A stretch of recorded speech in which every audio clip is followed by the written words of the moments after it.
hills and build them high. Makes a long time climbing before I die.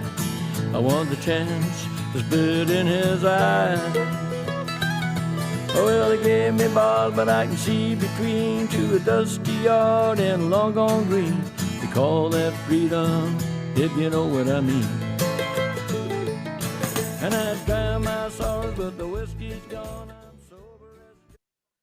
Hello, everybody. Welcome to Shortbangers. I'm your host, Matty. This is episode number 33. I'm joined, as always, by John. John, how are you doing? It is, as always, eh? I'm never leaving.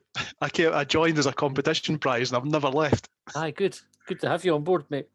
Cheers. Aye, I'm good. I tell you that very often, eh? But it's a nice thing to have you here. Come on, see, since Craig's been under the Arctic and Brian's been away on top of somebody, I get a lot less shit these days. Aye. I need to sort that out as well. What you been up to? Anything much? I was chatting to a Hibs legend on Monday, Keith Wright. That was quite good. Was it the hygienist yesterday morning? I don't know if you see a hygienist. That's part of your dental routine. But it's pretty brutal going. Like, I feel like I've been punched in the face. It's not a pleasant experience. You think it's going to be no bother, but they kind of poke and prod your gums, and it's like, it's not a fun thing. They use this thing at my dental surgery called, I think it's called airflow, and it's a combination of air and water underneath the gum line, and fuck me.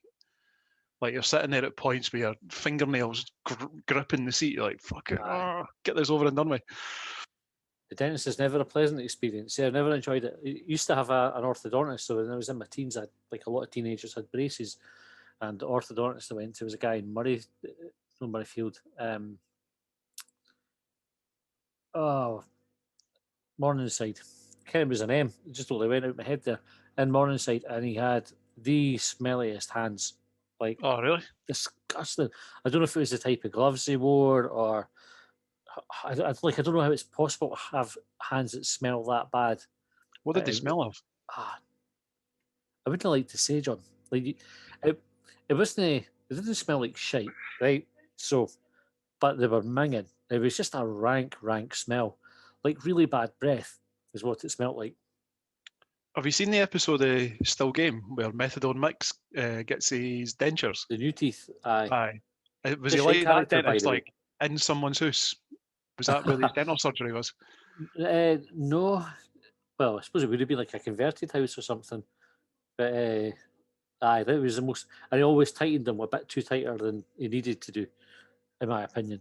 Do you think he was a Nazi on the run? He was a fucking prick. Like, former member of the SS. Fair enough, like, he sorted my teeth out because they were like, I had teeth where, one was going to the shops and the other one was coming back with the change. Like, they were all over the place, like Charlie Adam levels. And he did straighten them all up in that, but I still resent him because it was not a pleasant experience at all. Anyway, stinking hands, that's what I remember about him. Hygienist is better than that orthodontist, even though the hygienist is still brutal. Aye.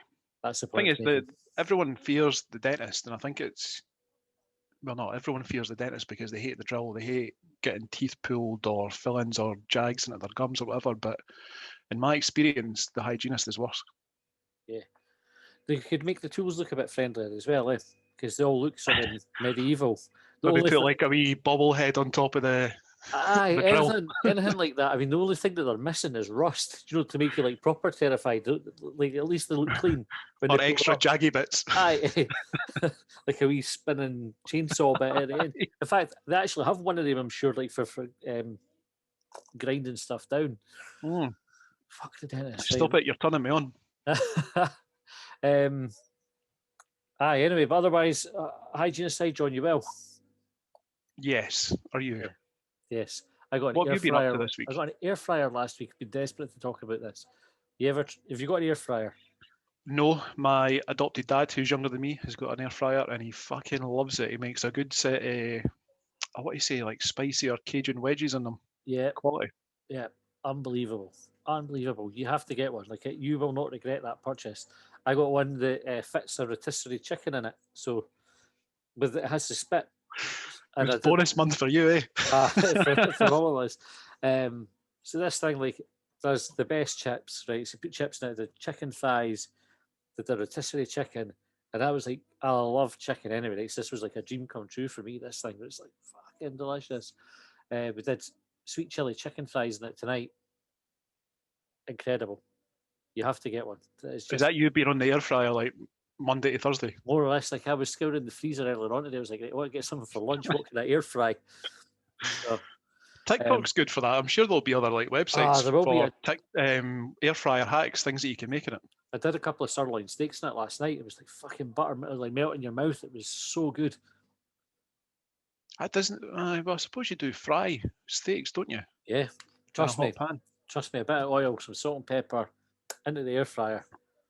It seems a bit odd to me because I think of an air fryer as being just like a really, really shallow deep fat fryer, if that makes sense, because I think the way that they were sold originally was it's like a tablespoon of oil or something. Nah, you just rub a bit of oil on the steaks. That was it. Rubbed oil on, put it on the wee tray. Stop it, you're turning me on. Oh, I think I've turned myself on. This is erotic food chat. You've tuned into the erotic food chat channel. You might be looking for Shortbangers, but instead we're going to talk dirty about chicken thighs and sirloin steaks. Oh. But we'll get some questions in, John. Aye, go for it. Let's see what nonsense has been put to us this week. We've got some from last week. So for whatever reason, last week I thought we'd finish the questions because I bookmark everything on Twitter and then just scroll through them. And I thought, right, we've done the last question, finished up, and then I scrolled up a bit more. I was like, oh fuck, there's still questions left. So apologies to folk who sent in questions last week that we never read, or I will go to them today. The other thing is we've got a wee Facebook group now for people to kind of chat and interact with us. So we've got some questions for there, which I'll kick off with because otherwise, you know me, John, I'll forget. None on the email this week to forget, though. That's good. So, very first question tonight comes from Tam Morrison. He said, can we afford to pay Sparky's wages? No. Not on his Celtic wages, but if he's got no wages at all and he's looking for a new club. If he was free, you know how was it Kevin Thompson that came back to Hibs and said he was on like a pay-as-you-play arrangement? Aye. Which I think is bollocks. Like I think there's PFA minimums and stuff like that. I think Thompson played the second time for nothing. Don't you think he was on a pay-as-you like an appearance thing? He just played.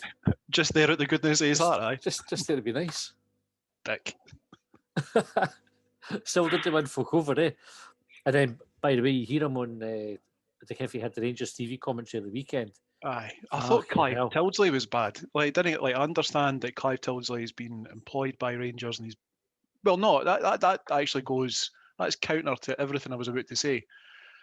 Why is he giving it chapter and verse? Like, there was a point when during the commentary where he talked about this wonderful football club. He was talking about they made it snow. This wonderful football club, they made it snow. Fuck off. What the fuck is that? Unreal. And how are there people out there that are lapping that up? Aye, brutal. And Kevin Thompson, even though he played for Hibs for free, you see that and you just think, fucking when would you learn? Because he got untold grief when he gave it along the M8 across broken glass to sign for Rangers. Like Hibs fans justifiably fucking lost their shit with him for that. And then you think he's come back, he's been in the cup winning team. He had a wee bit of a PR campaign, did he not? Or like he had an interview to try and put things to rights where he said, listen, it wasn't me, it was Keith Jackson or whoever else that was writing it, was putting this stuff in the paper for me. Aye.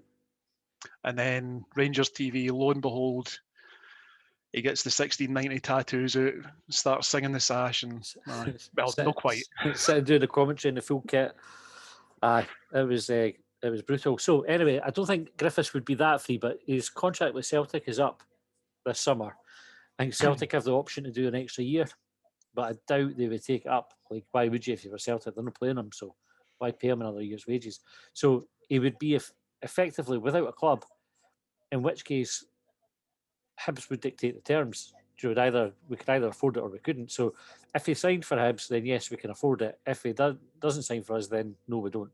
I've got to imagine, like, he's about 30, and I've got to imagine that for someone of his potential output, like, because his quality's not in question, but I think because he's not really played that regularly, if you were to get the Lee Griffiths that we had years ago, if you were to get Lee Griffiths at the top of the game, you'd probably be getting a bargain if if Hibs were able to dictate the terms. But equally, if that was the player that was available, there's other clubs that could pay more for him than Hibs could. Yeah. But I think it would have to be an emotional thing to come back to Hibs. Yeah, but he said he just want to stay. Emotions didn't pay the mortgage. No. If he stays in Scotland, the reports were that it was Aberdeen and Hibs that could afford him, because obviously when they go to Rangers, and I think Rangers would take him. So Hibs or Aberdeen. Aberdeen have said they're no look at him, so it only really leaves us as his option. Hibs are in quite a strong bargaining position, and if that's the case, so Tam will say yes, right? So next question it's from my dad, Tom Fearney. Do teams play better on certain days and at certain times of the day, or is it the crowds perform better? By the way, I hated Sunday night games, with one notable exception, obviously. And I think any time, the majority of the time that Hibs played on a Sunday night, you remember the old 6:05 kickoffs on Sky? Nobody was really that bothered. Like, folk were starting to think about going back to work on the Monday. It was shit. And I think I saw Hibs get beat more often than not with that kickoff time. So, Sunday nights are absolute torture for the fans. I don't know if it impacts the players, but I would imagine that kickoff times in Europe must have an impact on players. Because of the heat? Is that what you're thinking there, or no, just weird body clock differences. And a lot of them are an hour behind or an hour ahead us as well, so that's going to impact things. Like what time you having your tea? Is it 8:30 or 2:30? I can't.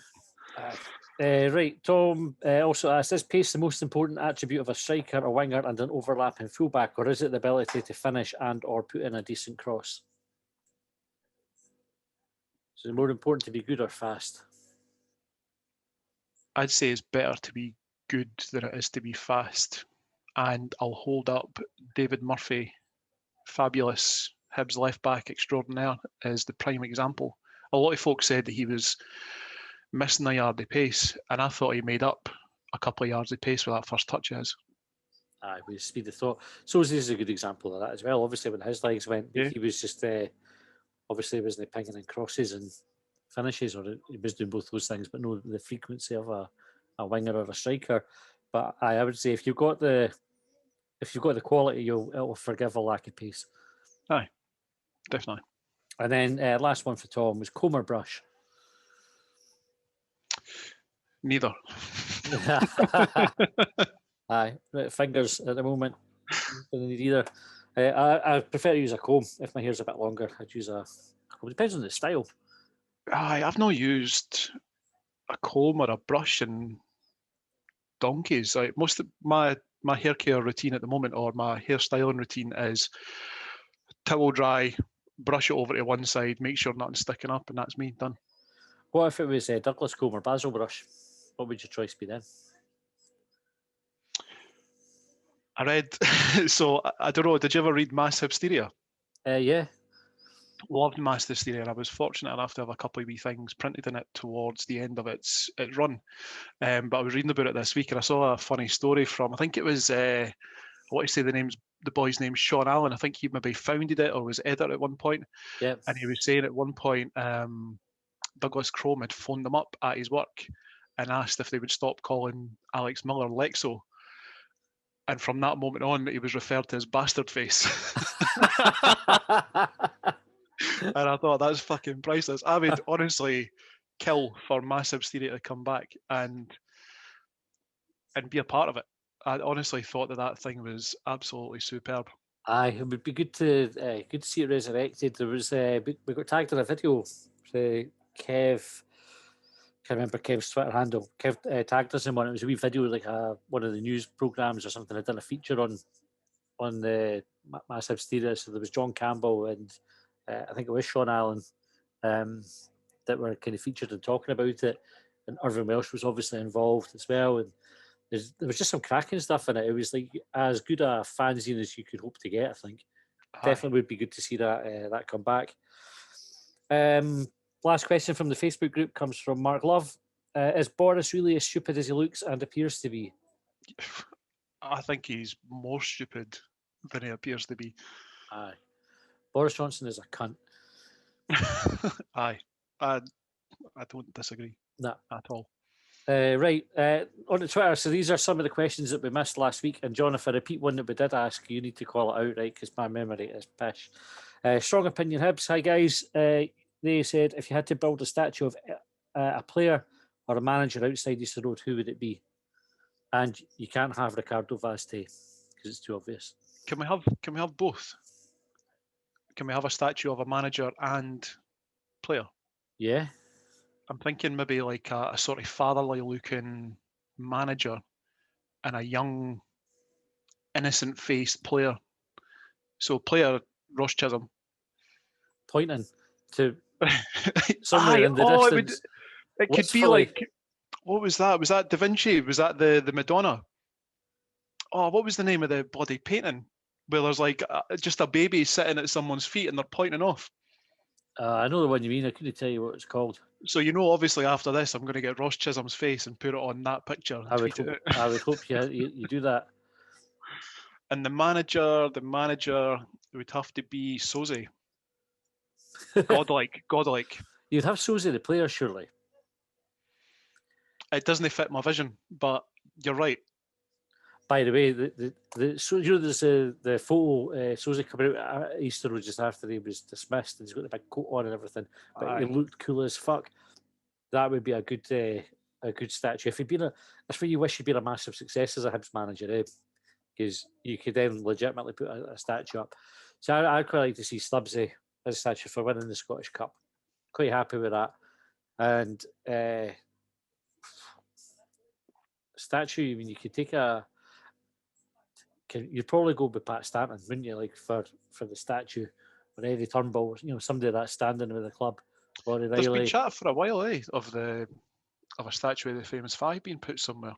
Aye, so I think the original Hibernian Retro guys had started something like that, but I don't think it ever got anywhere. It would be good to see just the Sir David Gray one with a cup. Would be a good statue as well.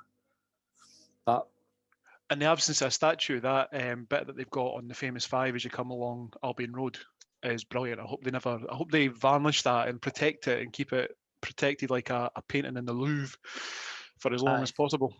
It would be, maybe if somebody's good with plasticine, they could put a wee appeal out and they could make something in plasticine that we could stick up just to see how it would look, and we could try different players if they had a bit of time on their hands, which everybody does now because of lockdown, etc. They could go and do some plasticine statues to scale. They don't have to be fucking massive. And then we could decide, we could do a poll on it. Who gets the statue? I thought when you started talking about plasticine models, like one of those, what is it they call it? It's not slow motion, but it's like the stop motion. Stop motion, aye. Well, we can't start talking about morph again, John. That's just in a rabbit hole we didn't want to revisit. But if they had folk do it, do you think anybody would come in with Lionel Richie's head? Like off of the... oh, yes. Hello. Here, did that not make you think of Medusa with like a snake or head of snakes? Anyone that looked at it would turn to stone. Aye. That was a weird fucking video. Creepy. Like, everything about it is creepy. Aye. Aye. Was it meant to be sexy? I think it was meant to be romantic, wasn't it? Like, right. It was around the same time as... I'm drawing a memory here, but she's blind, right? Which, by the way, if she's blind and she's phoning folk at random and you're giving it, hello, is it me you're looking for? It does sound like a bit of a piss-take question to ask a blind person, doesn't it? Like, surely you should say who you are first. Hello, Lionel Richie here. And then she'd go, oh, Lionel, I've just been looking for you. But if you just go, hello, is it me you're looking for? And she's blind and has no idea who you are, what chance has she got? But anyway, the story in the video is she has no idea who he is, but she somehow sculpts out of clay or plasticine his head, or a version of his head. What did the 1980s have, why did the 1980s have such a hard-on for clay and romance together? Like, that was in Ghost as well. Yeah, good Ghost. I don't know. There's going to be plenty of other examples out there, but they're the two key ones for now. Can I think of any other examples? No, I for was top going of to my say head. it was in Dirty Dancing, but I'm just confusing Patrick Swayze and Ghost again.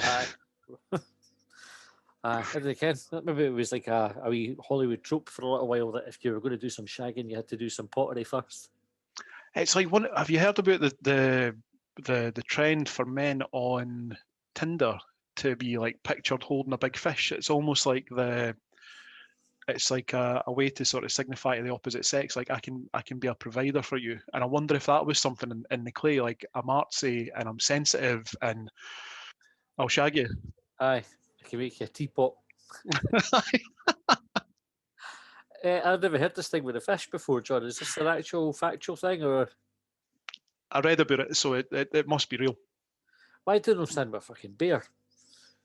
Like, surely that's more Because impressive than Vladimir a fish. Putin has the copyright on that. He's on the back of a horse with a bear beside him.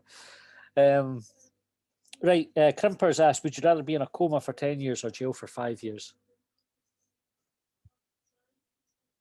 Coma for 10 or jail for 5?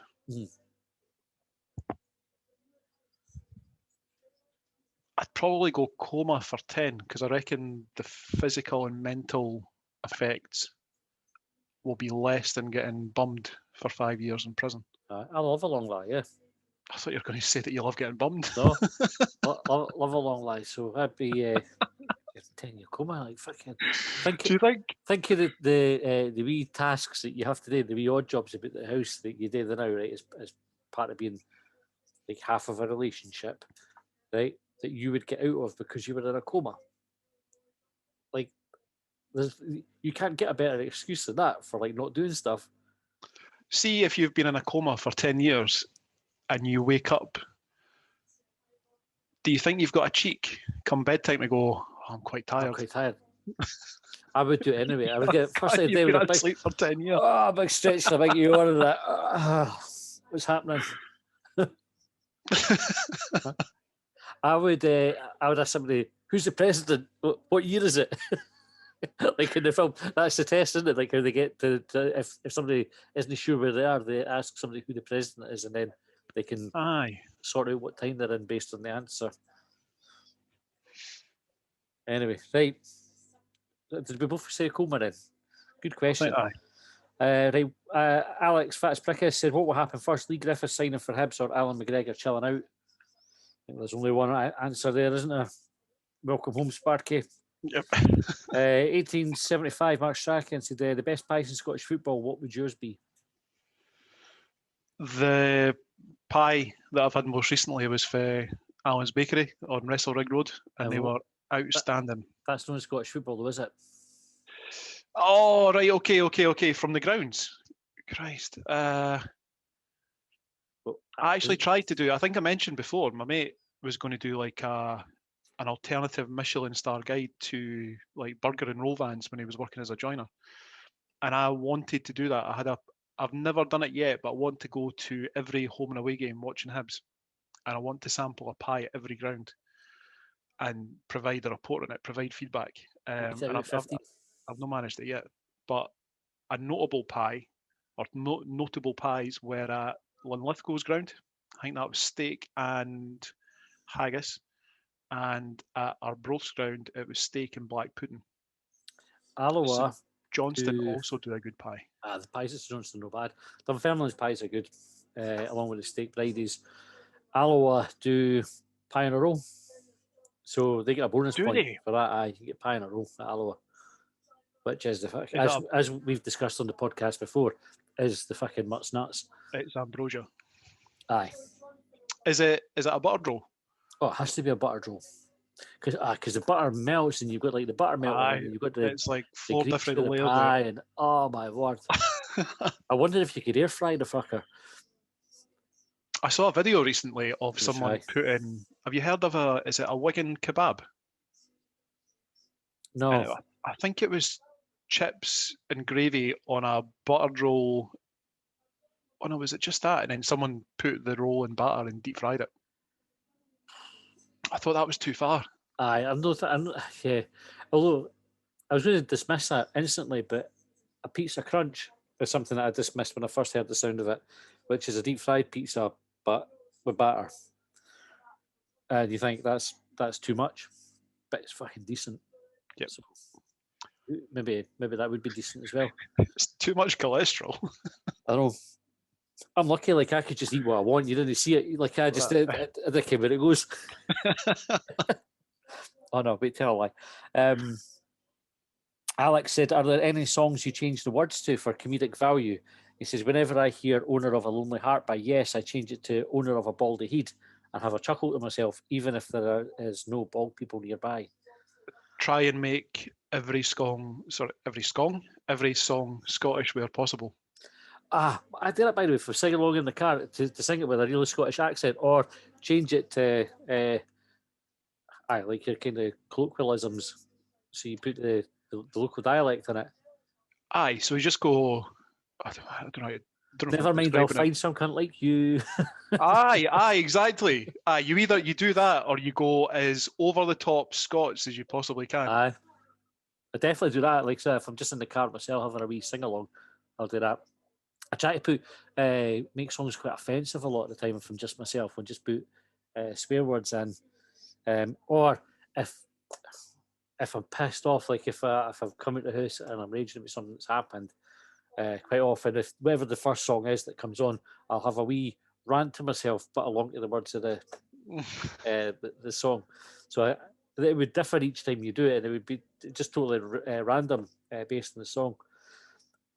I was on the subject of music, right? Had a Spotify playlist on in the car, and don't judge me for this, but "Take On Me" comes on, right? You know the Aha song, right? Great pop song, right? And I'll not hear anything against it. I'm nodding. I'm supposed to say yes for the people that right are watching. So "Take On Me," right? Gets to the chorus, right? Take on me. You can't sing it because of the high pitch that the boy hits, right? Morton Harkett, that was the singer in Aha, right? So fuck knows what he does to his testicles at that moment, but it goes like fucking through the roof, shattered glass levels of high pitchedness in that song, right? And you think, oh, it's quite impressive, but see when he was with the other members at Aha, right? The first time that they were fucking jamming that song, and they did that because he's not got a high voice. Do you think the other members of the band were like, "The fuck's he did"? Do you think it was like that scene for Sister Act, where the young guy hits like however many octaves above middle C, and everyone just turns around and looks and goes, "What?" Aye, like that. Like I just think there's a few songs like that you think the singer's just gone out on a limb with that, and if you're the rest of the band, you must be thinking, "Fuck's he done that for?" or "She done that for?" Who's this dick? That's probably one of the best examples of it because it's so high that you just like, no. The other one, "Laid" by James. I don't know if you know that song, right? Again, cracking song, but high pitched as anything, where the rest of the song isn't. And you just think, like, if you were kind of hammering away on the guitar, you're going, "Oh, this is going great." Tim Booth singing away, he's doing a great job. And then he just goes, like that's fucking high as anything. That's not what he sounds like. He's higher than that. You'd be looking at him going, what? What if we have to sing backing vocals and that or something? How are we meant to do that? Do you know? I just assumed that the lead singer of James was called James. No. The guitarist. What's he called? Timothy. Short for Timothy. Is the guitarist called James? There is a Jim in James. Yeah, are you quite a fan of James? I love him. I absolutely love him. What's the origin of the name of the band? Do you know? It's a good question. They can. I've never. Funny with stuff like that, John. I like bands and stuff, but I'm not into kind of going and finding out the backstory and that. Generally, if I find out by accident, that's fine. But I tend to just take them for the music and just go because I think it's like I'm bad enough with football. Do you know, where like you have your heroes and things like that, and obviously deeply into the Hibs, right? And that takes up a lot of time. I think if I had that same passion for other things, things would start to go wrong. Like you'd end up like just a total anorak, or I would anyway. So I don't have time for it. I just go, oh, I like that song, I like that band. I'll buy what they've got, or I'll listen on Spotify. That's enough for me. I don't care what the politics are. If it's Morrissey, like I love the Smiths, and now you know that Morrissey's a prick. I think, that fucking puts me off. So I wouldn't listen to Morrison. I'd probably still listen to the Smiths. And then it would only be if somebody was a total bellend that I would go right off from. Like Ian Brown and all his COVID stuff. Sort of respect the fact that he's one of his stances, like he didn't agree with folk having to have COVID vaccination passports to get a gig. Because you go, there's a wee bit of a liberties issue there, and if he wants to stand by that, fair dues. But some of the other stuff he came out with COVID was like really irresponsible and fucking stupid. So that annoyed me a bit. But I didn't really care. Like, I think it's better not again half the time. Right, okay. That was quite the rant. Aye. The kind of James got called James. I think it might be just because the guitarist was called James and they just went with it. Well, you got that off your chest. You feeling all right now, aye? Aye. I'm feeling better now for that. I might go and have a shot in the air fryer. Tracy Smith said, are you a narcissist or an altruist? Oh, God. I remember seeing this come up and I thought to myself, I can't remember exactly what the difference between the two is. I remember that there was a boy that was in the wrestling years and years ago. I think his nickname was the Narcissist. Lex Luthor. I think he was like, it wasn't that he was into himself. I think it's that's like what narcissism is, though, isn't it? It's when you're kind of self-obsessed. And whereas altruistic is when you think others. You're selfless rather than selfish. I think that I'm an altruist, but I think that makes me narcissistic to think that. Oh, fucking hell, now you're getting philosophical with us. Joe, I would say you were... It's not for me to say, probably. Yeah, well, I would say you're more altruistic than you're narcissistic. Thanks. I would say so. I think likewise, you're a hell of a guy. I think our podcast falls more into that kind of naturally, that altruistic kind of thing, doesn't it? Like that's we're about everybody else. Like we just we appreciate that we're fannies. We didn't really care. We just worry about other people. I thought we agreed that we'd scored the lines through fannies and we were calling ourselves curious idiots now. Well, it's just shorthand, isn't it? Same thing. Same thing. Mikey said, I've been on furlough since January, but I'm back at work from Monday. Should I slag my Jambo manager straight away or wait till he asks me something and just reply, nay, brora? Wait. You always have to wait. Aye, time it. There is a perfect time for these things. Kaiser Soze said, with Rangers International boycotting social media, the biggest question is, can the other clubs in the SPFL survive without them? Will it be social media Armageddon? Scottish football needs a strong Rangers social media presence. It's fucking really weird. Twitter keeps trying to push. I noticed YouTube was doing it the other day as well, trying to push Rangers content on me enough. Like I had to mute Rangers because I was that fucking annoyed with stuff that was coming up about them. And I'm like, I think why. I don't know if we've maybe tagged them in. Well, we definitely have tagged them in a tweet before when we've played them to do like a preview. You tag them in, and they must have been on one of the meta tags on YouTube at some point. But fuck, like I'm not interested. Rangers actually comes up on my YouTube as like the second or third. So in fact, Jessica's been on. Right, this is my suggestions at the top of my YouTube app. Right, so I have it on my Xbox, and Jess has been down watching Xbox today. So the first suggestion: dance moms. Right. Are you sure? That sounds like your YouPorn search. 100%. By the way, right, it's you catch some of it. It's terrible. Didn't watch that. Next one, air fryers. Right, that's 100% been me. But then number 3, Rangers FC. Like, then Xbox, that's me. Guinea pigs, that was me. Game shows wasn't me. Bacon wasn't me. Gordon Ramsay wasn't me. Comedy festivals might have been. Assassin's Creed, that was me. Premier League, none of it with me. Where did they get the suggestions from? Like Rangers, why are they coming up on it?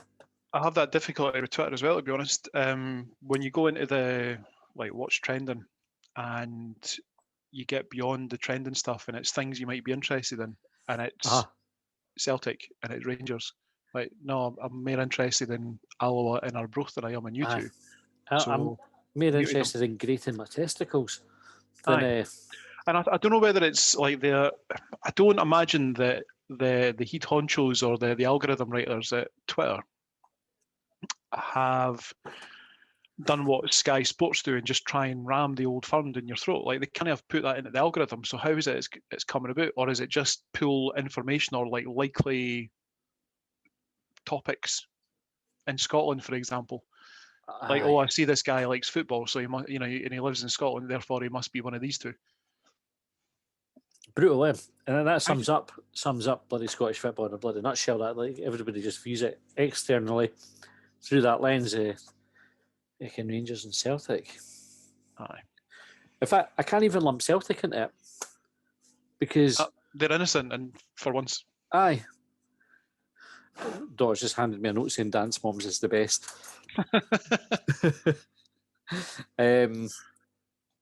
Aye. So, yeah, it's not even a Celtic issue, just I wonder if Rangers pay for it. Like promoted content? Aye, to push it through. Yeah. Maybe that would it. But I really wish that they wouldn't. Anyway, right, Longbangers Loyal, that's a good Twitter handle, so well done for that. Said, would you rather support Rangers or support Hibs but have no legs? Maybe it's because folk keep mentioning Rangers in our questions. Maybe, aye. I mean, I'll definitely take the no legs option. 100%. To be honest, like, my knees are pretty shite anyway for football and running, so I'd maybe do better with a pair of Oscar Pistoriuses, and I'm a worse shot. Yeah, definitely take the Hibs option there. Right, Liam, and I love this question just for its simplicity, right, when I saw it come through. Do you wash your legs? Oh, God. Yes and no. But you read it, it's like you read into that question that obviously some folk don't. That's what you read into it. Like, if you have to ask, do you wash your legs? Then people don't. And then you think, like, sometimes in the shower, I would say not 100% of the time, at least not as thoroughly on my legs. They get a kind of quick wipe down. You know, that's it. You wouldn't wash your legs as thoroughly as the rest of you. I don't know how honest I should be here, but see, when I'm in the shower, a wee bit like my hair care routine, I usually just shampoo my hair and use the leftover bubbles, if you like, the suds, and do my armpits, my balls, my cock, and my fucking arse crack. I don't tend to do much else. Like, maybe doing the arms and that, and like the chest, that. But I don't. The arms and that, yeah. But I don't wash my legs, and I've been pulled up for it before by a guy that was quite prolific on Twitter, Mixu Dave. He's on Instagram now.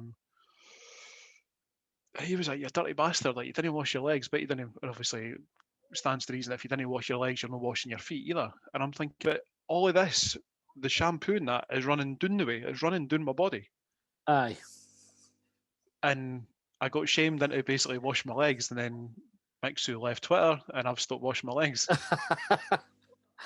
Oh, it's a great question, because definitely you think it must be fairly common that folks do the bits that are necessary. If I'm dirty, like if I'm muddy, if I've been working in the garden or in the house or whatever, then I'll give myself the full body wash. Aye. But broadly speaking, no, I didn't wash my legs. It's a quick once over. For me, I'm quite thorough with the rest of me, but my legs definitely would have to admit to just like a kind of cursory rub. That's it. See, when you wash them, how do you do it? Do you go like full Aboriginal and like balance on one leg while you do the others, or have you got super flexibility and bend over and? Yeah. So put the thighs on the bother. I can reach them, but for the bottom half, I would just lift my leg up and just balance on the other. I think the reason that I don't wash my legs in the shower is because I'm worried about falling over and hurt myself. Well, having to stand on one leg. Is your shower in the bath? Aye. So just put your foot on the bath, like on the side. So you still got both feet on a flat surface or flat-ish, like the edge of your bath tends to be dead flat, but flat enough that you take your weight.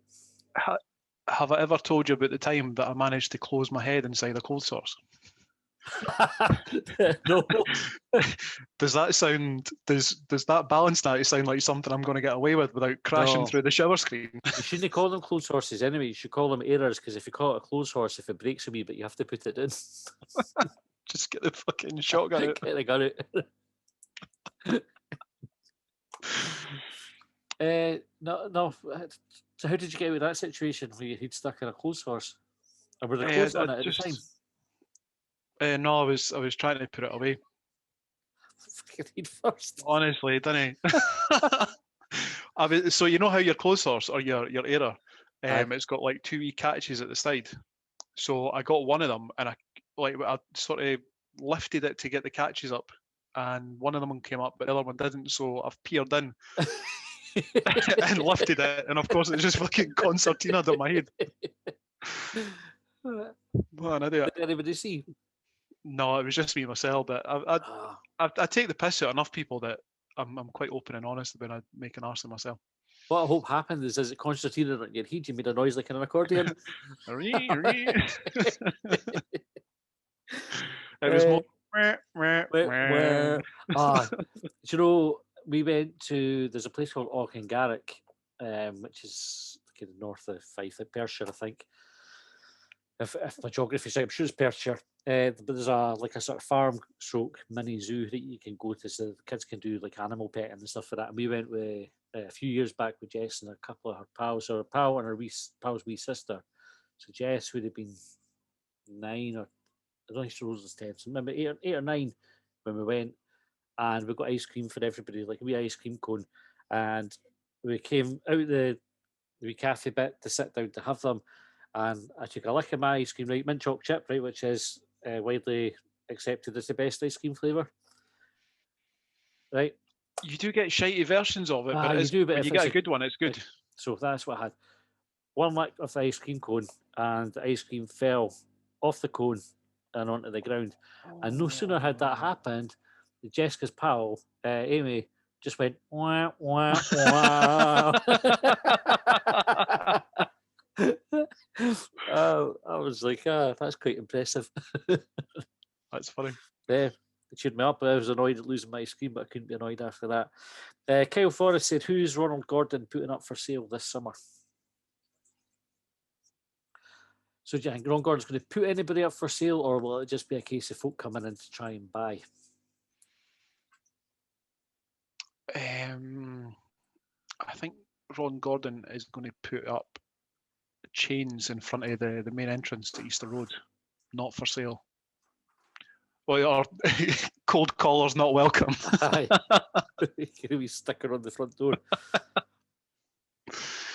Nah, I mean, I think was he quoted in the BBC as saying that he expects a couple of players to leave.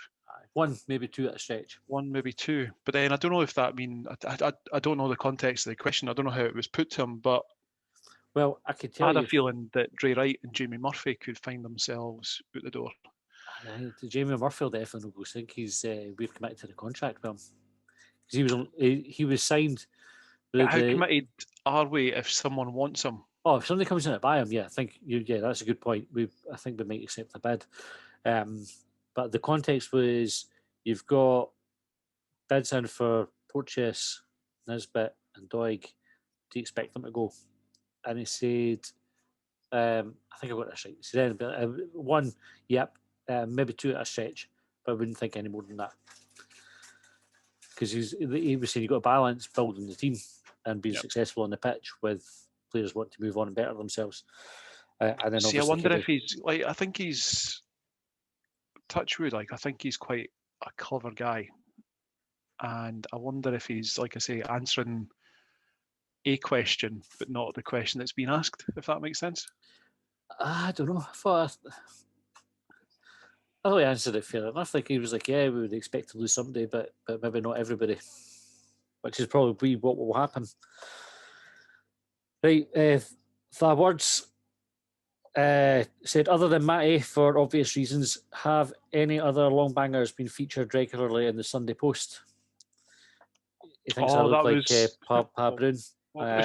If Ron Gordon, like Matty, was a Broons character, which one would he be? So he'd need to be Grandpa Broon because Ron Gordon's quite a bit older than me. He's not tall enough to be Hen. Who were the rest of the cast? Was it Joe, Maggie, Daphne, the Bairn? Aye. The twins. The twins. What was the question?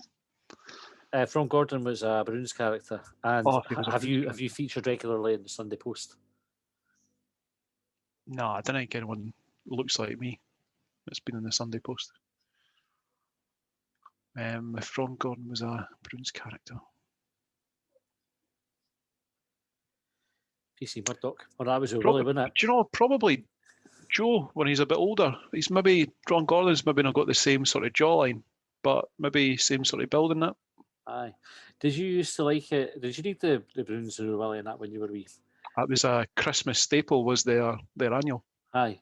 Did you used to like it when there was a crossover and they would turn up in each other's? Aye. Would I've got a Judge Dredd versus Batman graphic novel. I love a crossover. Who won that one? I think it was a best of 3, and it finished in a draw. Oh, fuck it. How could it finish a draw at best of 3? Judge Dredd won the first one. Batman won the second. The third one was a draw. Oh. So the whole point where like best of 3s, you have like an outcome either time. Have you seen Batman versus Superman? Yes. Now, that film, kind of things would piss you off. That film pissed me off because anybody against Superman, if you buy into like the facts of these universes or whatever, Superman would kick everybody's ass. Like Batman's just a person. He could have possibly even like tooled up and all the rest of it. Couldn't he beat Superman? I mean, one punch with Superman would kill Batman. Like if he just thumped him as hard as he could, Batman's no surviving that. I think that there's one of our followers, or certainly someone that follows me anyway, who I think is a Marvel fan. And I know obviously like Batman's DC, but the same sort of thing applies. So we've seen a number of different Spider-Mans, for example. Yeah. They are different people playing the same character, but everyone has a different interpretation of the story. Yeah. So Superman, as I understand it, when he was first launched as a comic, he wasn't able to fly, but he was able to jump over buildings. And then that story's kind of developed. And I remember Superman movies with, what's his chops, Christopher Reeve, where he was able to fly backwards, counterclockwise to the Earth, so he could turn it back in time, so he could save, was it Lois Lane for dying in an avalanche? Actual factual science, by the way. If you do that, if you fly around the Earth fast enough to make it spin another way, you do reverse time. Yep. But then, you've got Superman going up against Batman, and all Batman really had was like an Iron Man style suit.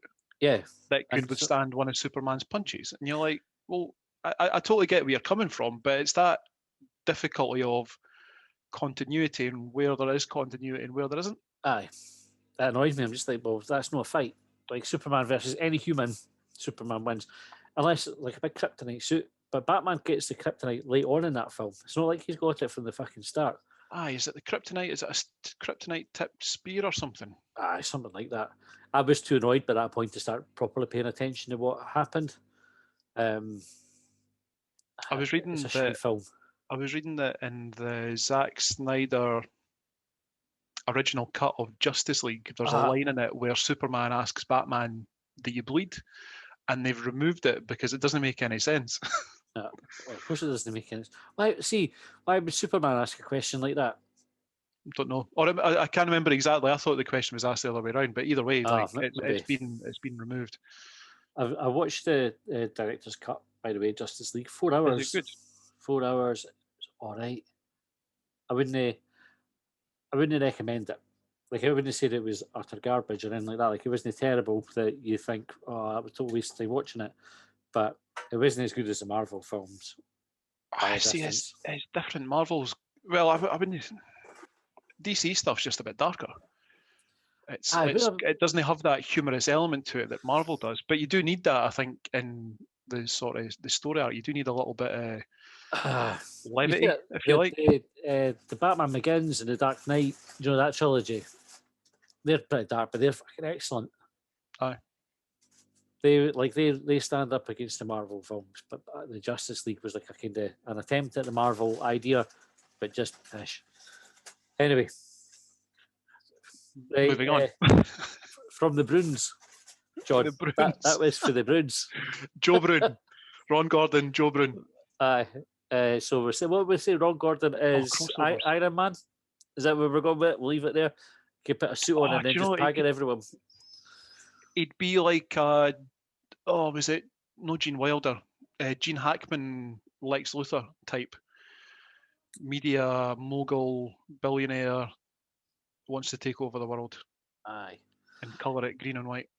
What is the name of the boy with the bow and arrow? Hawkeye, is it? In the Marvel Avengers. movies, Aye. yeah, Hawkeye. He's the shittest one, eh? Like, He's a bit meh. aye, like if what's your superpower? Bow and arrow. Look at archery. I'm good at But archery. then that's the same way Aquaman. Like, what's your superpower? The 25-meter breaststroke. Well, aye, but we could talk to the fish in that. Do you know what I mean? Like Doctor Doolittle, but underwater. And a bit aggressive. So Captain Birdseye, basically. He's Captain Birdseye with a drink in him. A few whiskies so he gets angry.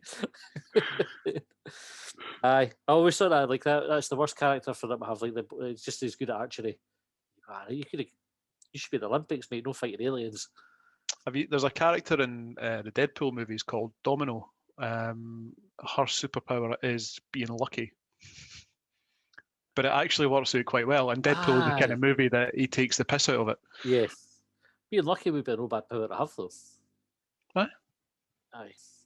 Okay, right. Kel Forrest, if we sell Porto, who replaces Porto? Joe Broon. Joe Broon. Good job. I don't know. There's been folks suggested, obviously, throughout Scottish football. I think, was it the boy, the St Johnstone defender? Jason Kerr, is that his name? Aye. I couldn't tell if he's any good or no. Like, Ken, we've played them and they've beat us, so you would think that he must be decent, but no third in the league, but no, that's true. Sadly, Ken, who would get into to replace him? I'd quite like to see another academy graduate from like at centre half come through, because I think we had, who was it? Was it Jonathan Bailey years ago? There was Mark Dempsey. There was a few guys that come through, and I think they all ended up with career-ending injuries early doors. They need that domino on their side.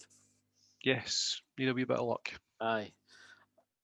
Yeah, we could see somebody replace a graduate with another graduate, wouldn't it? Like a wee bit kind of continuity. Dustin Hoffman, the graduate. The graduate, right. So Dustin Hoffman's coming in at centre half. Not as Rain Man, though. As I'm not sure that would work. Do you know, how is it? Maybe it's just me, but Dustin Hoffman is an internationally recognised and world-renowned actor.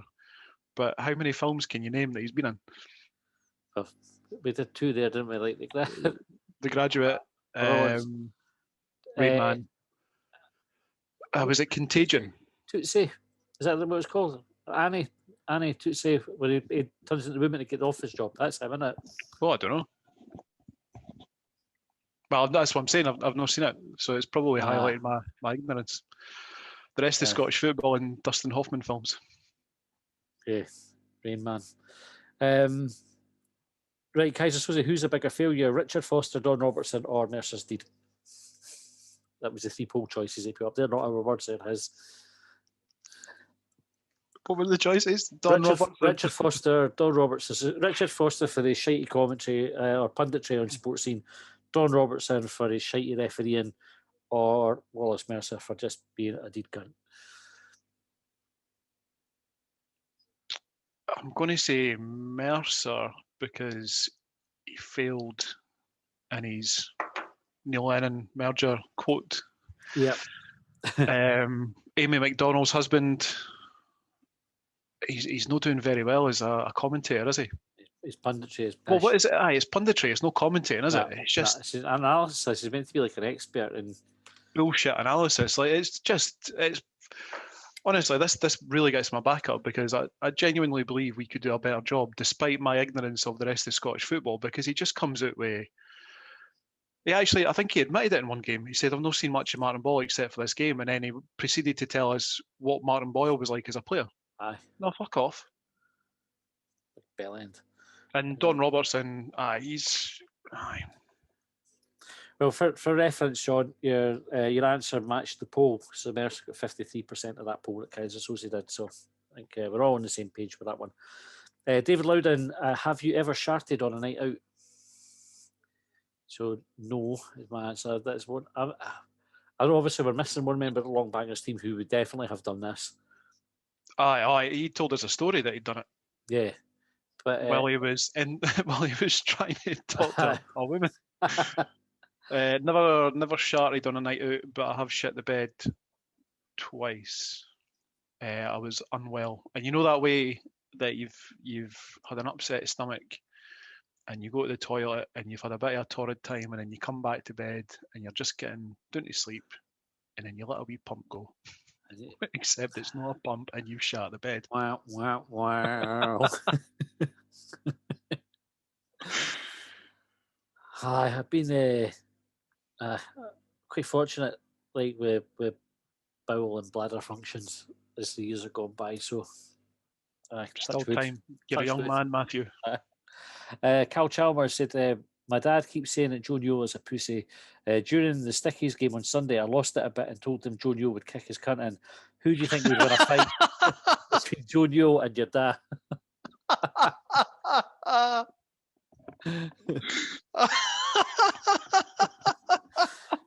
So my dad listens to this. So Dad, apologies for this, but Joe Newell's in his prime and my dad's in his 70s. So I'd say Joe Newell would win. That's fucking priceless.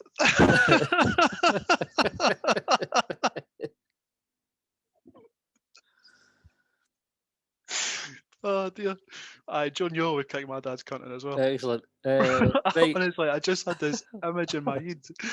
Tables getting flipped and bottles getting smashed against walls. Fucking shut it. Joe Newell would kick your cunt in. I've lost it. The Hibs are here. Said where sells Edinburgh's best pies. Right, so there was a few. Baines got a mention. There was. I'll just read it. So Baines, a couple of mentions. Alistair Taylor asked who sells the worst pies in Dunfermline. That's Greg's up the road for me, but live forever, said Stevens. Baines got another one. Ferguson's Bakers at Fernie House, said Kyle. And that was agreed by Charlie Banks as well from off of Strong Opinion Hibs. The mince pie is unreal. So are we going with Aldo's? I've never tried them, John, but I'll take your word for it. To be fair, gave Aldo's a really good review recently. Like it was genuinely cracking stuff. I'd been talking about them for long enough, ever since I got the piss ripped out of me for. I can't remember how it was that we got talking about Alan's Bakery, but then I said Restalrig Road because I'm ignorant. Yeah. And then I was corrected, and then it became a standing feature of Longbangers that we would just talk about it at any opportunity. So I made a point recently going in, and it was quality. But I have had pies out of Baines before. Stockton. Is it Stockton Cross? Stenhouse Cross. Stenhouse Cross. Yeah. See, can I get my fucking places, my names right? At least I pronounced them properly. Yeah. Just geographically incorrect. But you call it Stenhouse Cross with AT. Baines are good, and I'm a big fan of stories on Leith Walk as well. But I will endeavour to visit all the other places mentioned and see if I can give them a glowing review as well. Aye, I'm not a Baines pie fridge. I always thought Ken who else? Steak Pie Gregor would probably kill me if I didn't mention this, but I think the place is called McCurdy's in Curry. All right. They used to, so the reason Steak Pie Gregor's called Steak Pie Gregor, I think he used to know this boy that runs the butchers when he did refereed at ice hockey. And every Christmas at work, there would be orders going into McCurdy's for steak pies and mince rounds and stuff like that, and they are phenomenal. Would you want to be an ice hockey referee? Like, what is it dead easy being an ice hockey referee because fucking anything goes? I don't think anything goes. Like, that violence is kind of like an accepted thing, and I wouldn't. I don't know. Like, have you ever seen the video of the boy? Like, it's a total freak accident where a boy's leg goes up in the air and it's almost like a roundhouse kick, but he's totally unbalanced and he ends up slitting another player's throat with his skate. No, It doesn't kill him, but there is like the pink mist explodes for the boy's neck when he does it. And obviously, like, you've got pucks that'll be hurtling about 120 miles an hour and boys that are hurtling about 120 miles an hour. See, when that happened, like that moment, right? You imagine you're on the ice, right? And you see that and it's your teammate and the opponents, and this happens, and you see the blood, and everybody's going, fuck. you guaranteed there's somebody stood there going, cool. That's awesome. Right, Hibs, Alan, I love this question as well. What would you like to be when you grow up? Funnily enough, I actually sent away for a prospectus for a couple of universities today because I'm fed up working in an office being bored at my tits. Since doing this, we talked about it. I want to work for Hibs big time. I want to work for Hibs interviewing players on their TV team. I think my only real passion in life, vocation-wise, is Hibs. I want to work for Hibs. I'd love to make a living out of doing this job. It would be good, eh? I was do you know what you talk Which about? is a nice segue into our Longbangers pants idea. Aye. Aye. Well, we'll come back to that. Do you know we have the discussion about what would you do if you won the lottery? Yep. Especially if it's like a huge amount.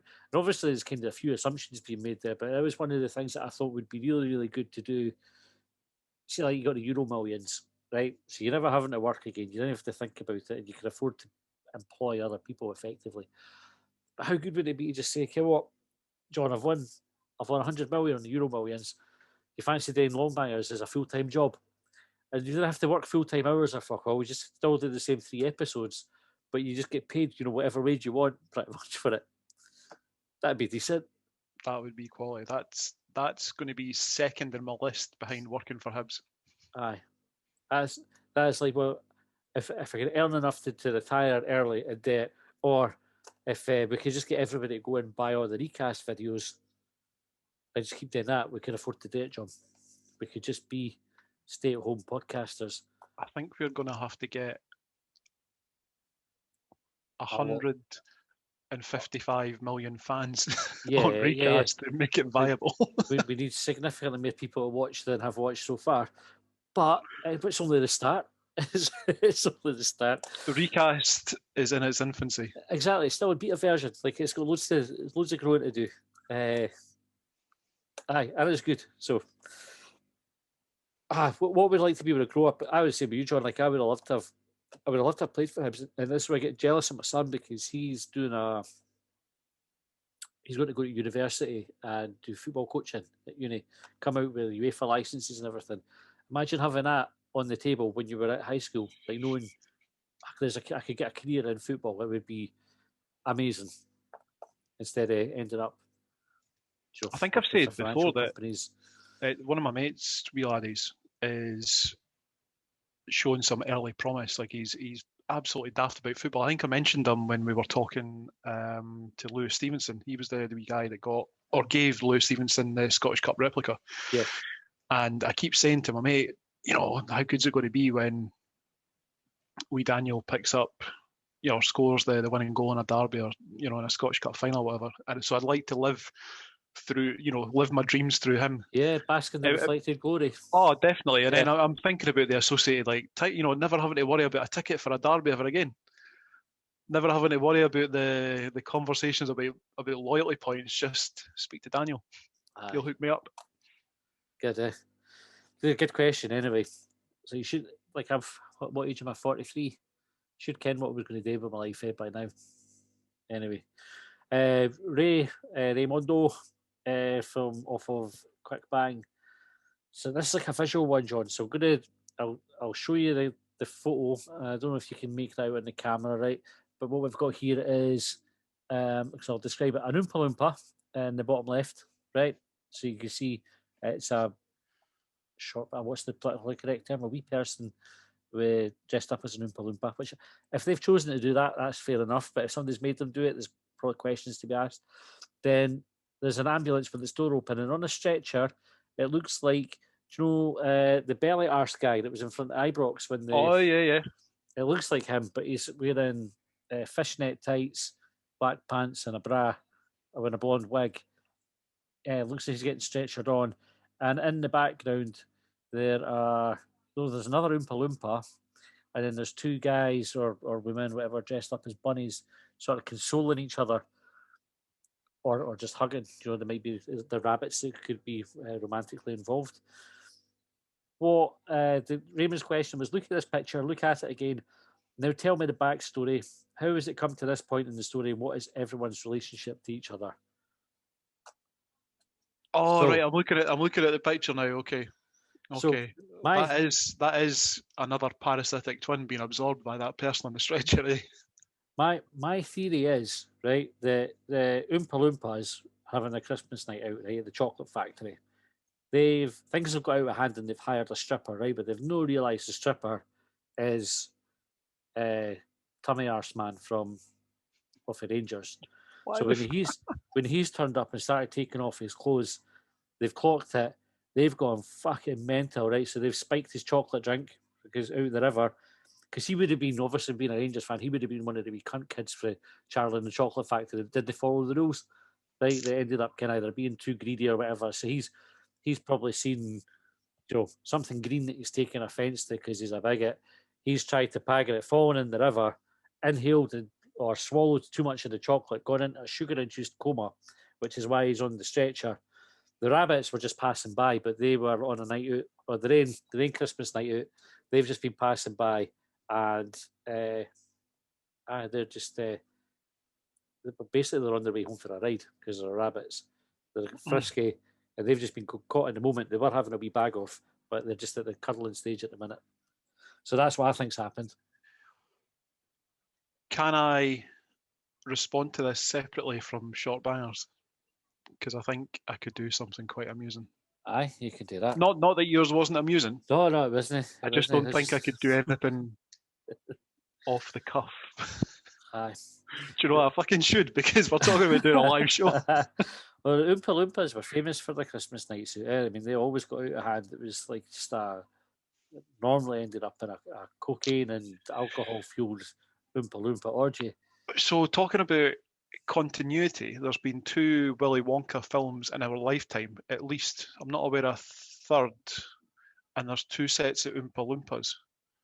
I think, see that actually, see talking about little people, I've got a recollection of a story about was it the Munchkins for the Wizard of Oz being an absolute fucking riot. I'll need to see if I can dig that out. They would be, like, if you get them on, like I said, the Christmas parties and that, like, so just because they're wee doesn't mean they didn't know how to have a good time, John. You shouldn't underestimate them. So, right, Grant Gilbertson said, how many of the 8 youngsters signed might get a sniff with the first team this season?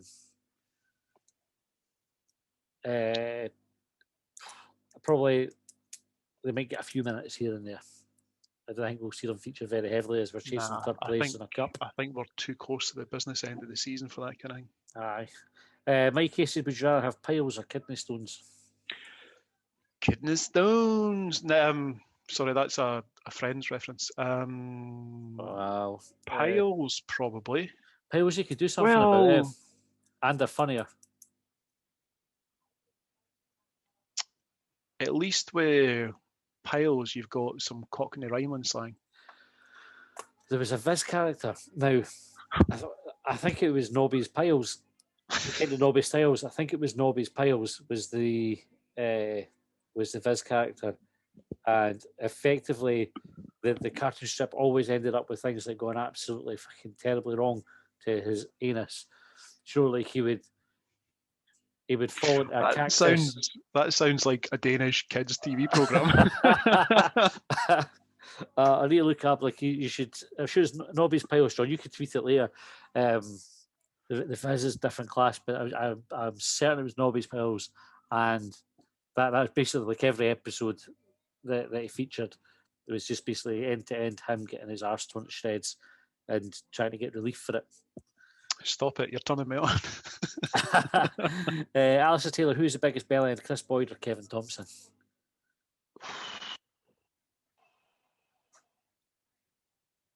It's a tie. I think they're two sides of the like. So if you've got the urethra, they are either side of that in terms of bell-endedness. Shout. For the people watching, I've just seen me demonstrate a urethra in the glands. Yep, it's a reinterpretation of a helmet. Like, Kunster said, if you didn't follow Hibernian after the Royal Living with the Windsors, why not? Did you? I never unfollowed it. It was just a tweet. That provoked some outrage. Yeah? Sorry to hear Prince Philip has did tweet. I did say to you that we were going to get asked something about this. We did. We thought all our questions were going to be about Prince Philip and Susan Boyle this week. Aye. I think I don't agree with it. I don't agree with a football club acknowledging anyone's death really outside of their own football club. It's unnecessary, isn't it? You can see it, you can understand why they did it, right? Sort of like it's a national event, etc. You just would rather they didn't, eh? But I refused to get outraged by it. That was the mad bit. Folk lost their shit, and you think, what happened to like? There was a point in your life, right? Definitely a period in time when folks saw things they didn't like and they just fucking walked on by. Do you know what I mean? Like you didn't feel you had to get involved. Like I blame it on fucking points of view. That's what it was. Translating into points of view. Fucking dear Terry, whatever. Why? Because they'd seen something on the telly they didn't like, and they thought, oh, I can't just no like that and change the channel. I've got to write to some fucker and tell them. Right? That's how it all started. That's you can trace it all back to that fucking point in time there. Points the bastard view, right, was the reason that we're in such a shite state of affairs now that folk can't just go, oh, I didn't like that, I'm going to scroll past. I didn't have to I now feel I have to go and can abuse somebody for it. Aye. I was another classic Matty rant. I was going to say that I didn't agree with it. I don't think that it's necessary. Correct. However, there are other people out there that have taken the view that it was necessary to comment on it. And I've probably just ruled myself out of a Hibs job forever. If not, I'm about to by what I'm about to say. I thought the bit that I have difficulty with, whoever it is that does it, regardless of whether it's Hibs or whoever, it's almost like a case of one-upmanship. That's what it feels like. If someone has a way to say, you know, we're saddened by the news of such and such's passing. Like everyone has to go one bigger. And I can't remember the exact words that Hibs used, but it's like poppies as well. So we have the annual poppy debate. You know when it's coming around because James McLean starts getting shit and newsreaders start wearing them. But if you see one newsreader wearing them, say it's at the start of October, come Remembrance Sunday, about the size of their fucking head. Aye, there's folk dragging big massive poppies behind them to show how into poppies they are. I remember so much more than you. Aye. And it's just, and I think the further away we get the further we get for the original message, if you like, or, you know, we're sorry to hear such and such is passing, or just wearing the simple poppy, the more that the meaning of it becomes diluted. Aye, it definitely feels like more and more of a token gesture, doesn't it? That's never. Absolutely tokenism. It's to be seen to be doing something, and actually, it scream. That's probably why I wasn't outraged by it, because I took it for what it was. I thought it was hollow. I thought it was empty. Aye, and then you've got like the whole thing with football getting moved for the funeral, and that, again, why are other things getting moved? Like I can't what's open. I was just kind of like cinemas. Are cinemas not allowed to show films that day? But any fucking cinemas are shut anyway. I don't know. Like, is there going to be no golf on or no cricket or whatever? And to be fair, like the royal families, they do fucking love their football. Like you never see the Queen's always doing it Millwall, because she's never away from the place. Like they love the football, so you can understand why the football world would feel that they have to be the ones that, you know, stand up to take a hit for it. But it just seems like football gets picked on with stuff like this. Like we have to, you know, you always have, there's more minute silences at football than any other thing, because like footballers and football fans, and I know that object to minute silence, especially for things like Remembrance Sunday and everything like that, right? But football players and football fans observe the minute silence on Remembrance Sunday, or the day of remembrance, whenever it is that they do it. The 11th hour of the 11th day. They observe it. So why do you need to do it at a football match as well? It's maybe 2 or 3 days before it, or 4 or 5 days after it. I just never get that. It's like, why do you have to have two if you're a football fan? Like if you're if you're not into football at all, you just observe it at once. Why is football a different? They've got different rules applied to it. I never get that. No, that object. Like it's only a minute of your life. Like exact same in this. Like, I'm never offended enough about it to think I'm not doing that, or I'm going to go on some fucking podcast and rant about it for 10 minutes.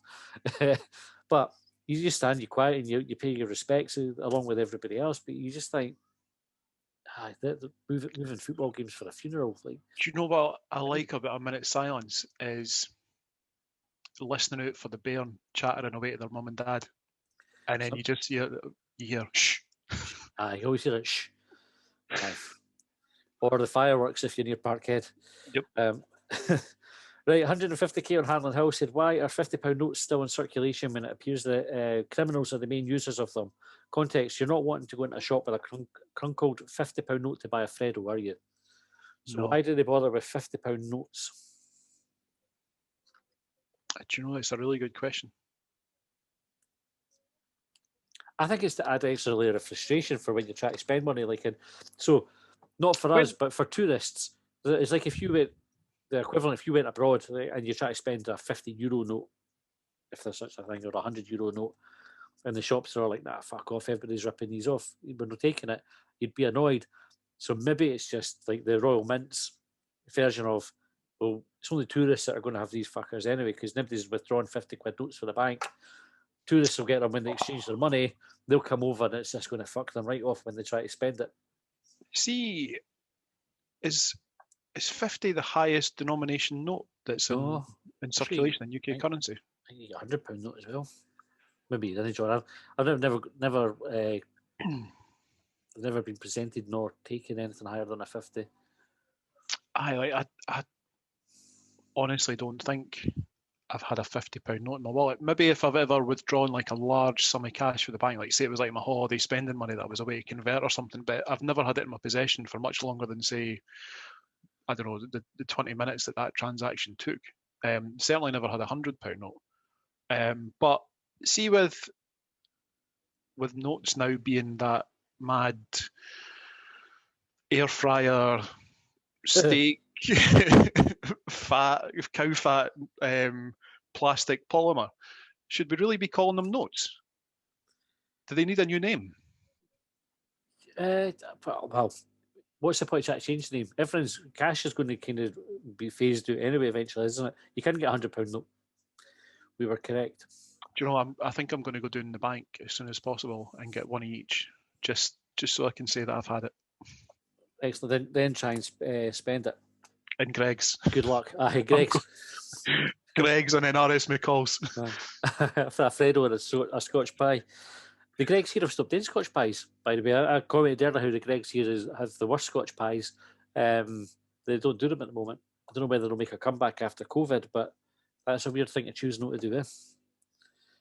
You'd think that would be a staple of a lot of like tradespeople's diets. Aye. Like just to nip in, grab something while they're on the move. Yep.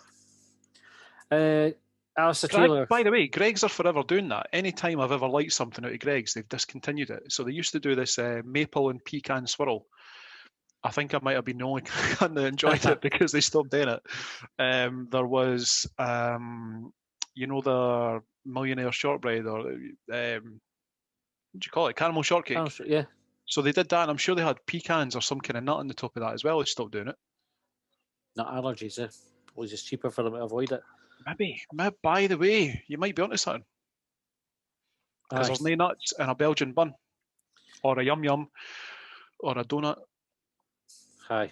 I just thinking, I should point out, I'm all in favour of remembering like war memorials and things like that. I'm totally in favour of having that. That came across. It's all right. I'm just thinking like that might sound like I'd be quite disrespectful. That wasn't my intention at all. Like I think it's really, really important that you take the time to, remember those that have served and lost their lives, etc. So, just to take in why football has to date more than everybody else.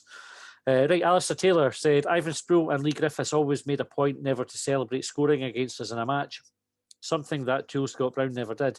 It was like he always over-celebrated it. If you met him in the street, would you forgive him or kick him in the balls? I'd forgive him. Like I explained, he's at Celtic far, far, far longer than he was at Hibs. It's a wee bit, it's a wee bit like what you were saying before about people being offended by things rather than just letting it go by. Like, I know that football fans and football is kind of tribal by nature. I've never quite been bothered about the whole celebration for, scoring against your former team. Aye. I can see if it was something that had like a really, really long standing history with a club, right? So if if Lewis Stevenson finished up this after next season, signed for whoever, and scored against us, Suddenly went on a scoring streak against Hibs. if he had the Ryan Giggs top off running down the touchline, kind of swirling his top a bit, you'd be a bit like, fuck's sake, Louis, what are you doing? That would be one where you think that would be totally appropriate, where he would just be kind of understated away back into the half line. But footballers are a year, 2 years at a club. A lot of the time, players get told by managers, you're not wanted anywhere. Or the club tells them, you need to find another club because we didn't want you. Fair fucks to them. If they want to go and celebrate a goal, on you go. I think it's more respectful to the fans of their new club that they celebrate the goal.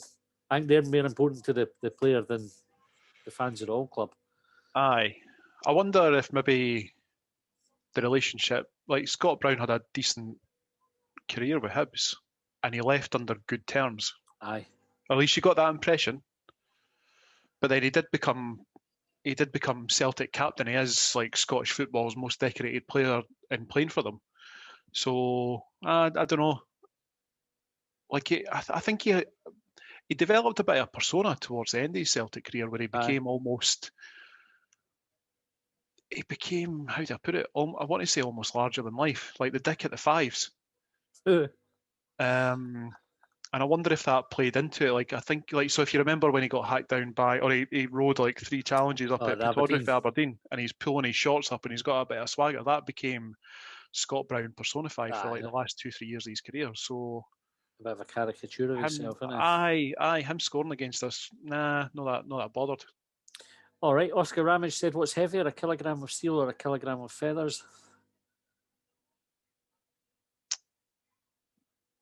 I can't believe you're thinking about this, John. I know the answer, and I'm trying to think of something that isn't the answer. Right.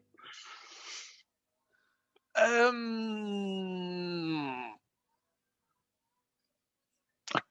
know it's a kilogram of feathers.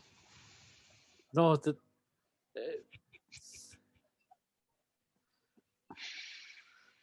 final answer? Final answer. They're exactly the same.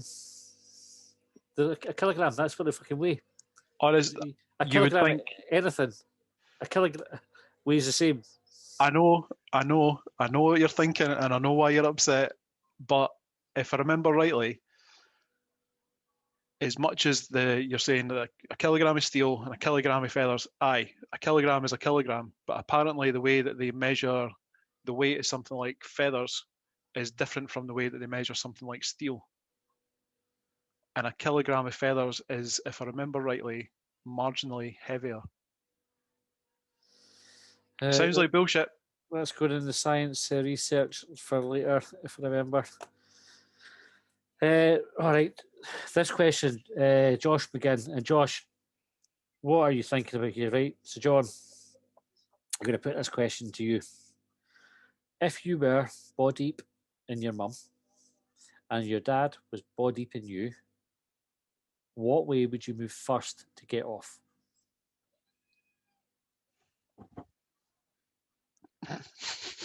Now, I saw this and I thought, like, how do you answer that? And I thought the only way to answer it was to try and get somebody with experience of it. So I phoned my mate who's a Hearts fan. Incest? Well, I phoned my mate who's a Jambo, and he said what he normally does is just wait till everybody's finished and then they just kind of all make their own moves. So I thought we could just go with that answer. Right, TG Willis. Oh, shit. We're not exploring that. Does it make you uncomfortable, Matthew? Yeah, well, my mum and dad both listen to this, so I'm not going there.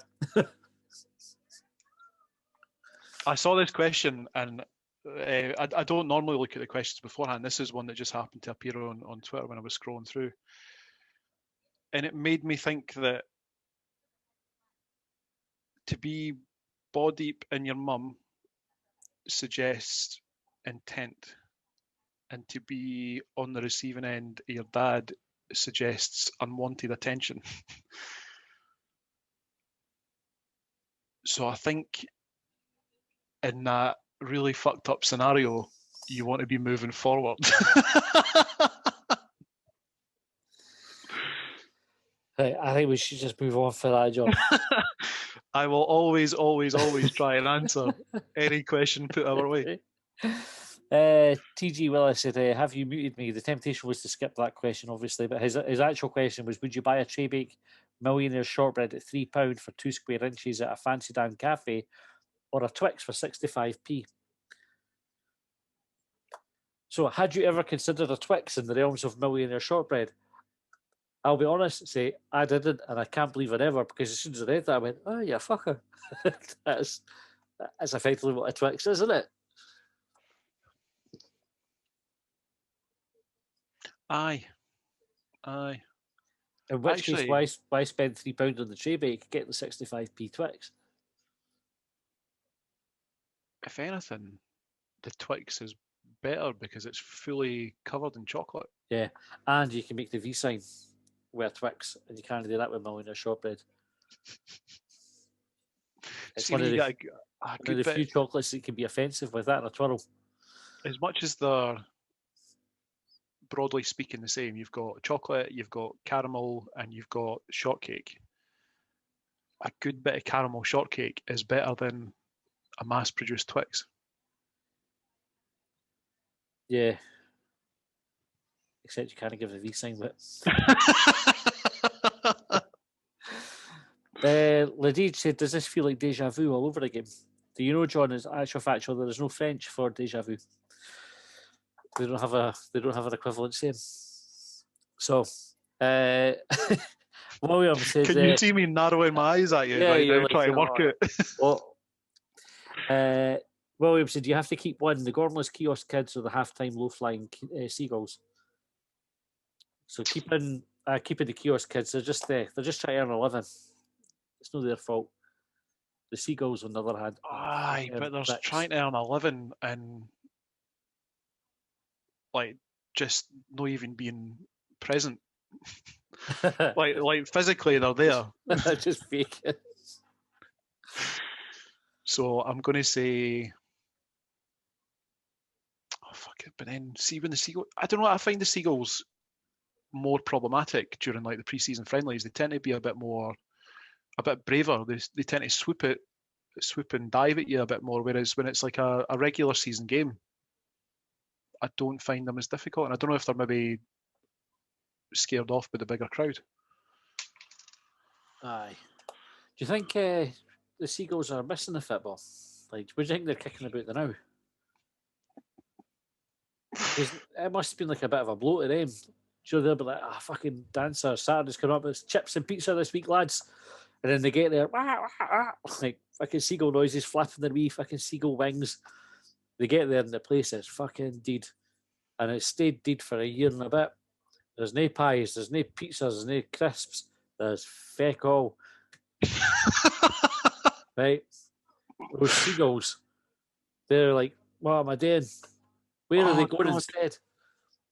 What we need to do is, I wonder if anyone is in Easter Road on a Saturday around about 3 o'clock or 3:45, and see if they're still going.